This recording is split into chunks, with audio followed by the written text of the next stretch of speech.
I'm joined now by Gadeer Kamal-Mreeh, a former member of the Knesset and senior envoy for the Jewish Agency for Israel. Great to have you on the programme this evening. So Israel says Hezbollah was responsible for this awful strike. Why would Hezbollah attack this community, the Druze community? Do you think it was a mistake, a missile gone astray? Good evening, Jonathan. Thank you for having me. Allow me at first to send my sincere condolences to my Druze brothers and sisters in the Golan Heights and in the whole Middle East for this tragedy, massive tragedy that a tiny peaceful community in this small village of Majal Shams have been living since yesterday. 11,000 residents living there, and they lost on one day 14 kids, 14 innocent children who were simply playing soccer.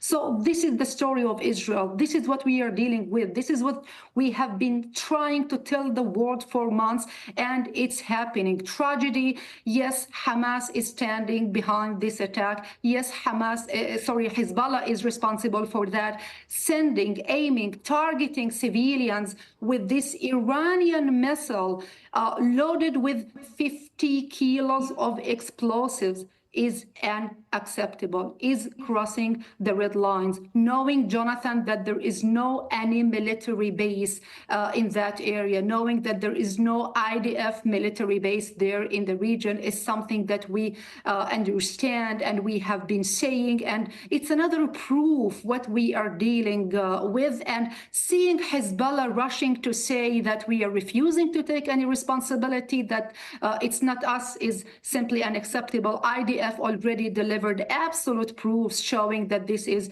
a Hezbollah terror attack with this precision-guided missile. So you think that they were aiming for children and teenagers playing football? You don't think it's a missile that went astray? Because Hezbollah has said in the past that the Druze would not be targeted due to their special status. Jonathan, simply you should listen to their speeches, to Nasrallah's speeches in recent months. They have been saying we are going to expand the range, we are going to hit civilians and not just to limit ourselves with soldiers, and they are doing that. But suddenly they were surprised to see the impact because Druze are living in the Middle East. In Syria, there is a huge population of more than 600,000. There are Druze in Lebanon, and there are Druze in Jordan and in Israel. And seeing that people beyond nationalities, beyond political views reacting to this horrific videos, visuals, and photos of kids killed is something that maybe Hezbollah was surprised, and suddenly they said, no, this is not us, because in terms of PR, in terms of public relations, this is not a positive coverage for Hezbollah. They have been working to establish their image as innocent freedom fighters, which is not. We are talking about fundamentalistic, radical terrorists who are funded, backed, equipped by Iran. We know as Israelis that we are dealing with a massive Persian project that is controlling 4 states. They are controlling the capital of Yemen, Sana'a. They are controlling the capital of Syria, Damascus. They are controlling the capital of Lebanon, Beirut, and the capital of Iraq, Baghdad. So they are declaring that proudly and not working for flourishing their GDP or for the education. We know where they are investing. Yes, sorry to interrupt, but we are fairly short of time. Netanyahu then has 2 choices, doesn't he? That he calms things down and tries to seek a peaceful solution, or he goes in and he goes in hard. What do you think people in Israel want to happen next? Are they prepared for a huge escalation in this conflict?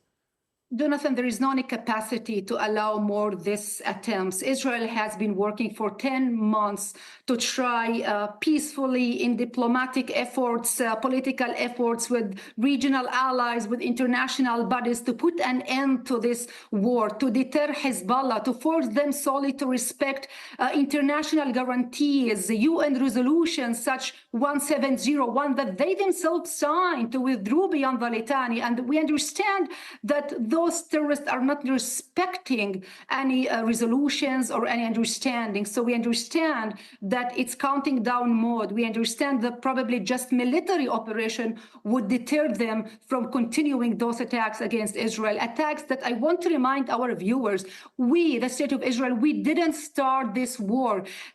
On October 7th, Hamas started this war, and on October 8th, Hezbollah decided to join this war. And for 10 months, Israel have been giving chances and political diplomatic efforts, but it seems that it's not working. The mindset, the atmosphere in Israel among Israelis is enough is enough. OK, we must leave it there. Thank you very much for your time, Gadeer Kamal-Mreeh, former member of the Knesset and senior envoy for the Jewish Agency for Israel. Thank you.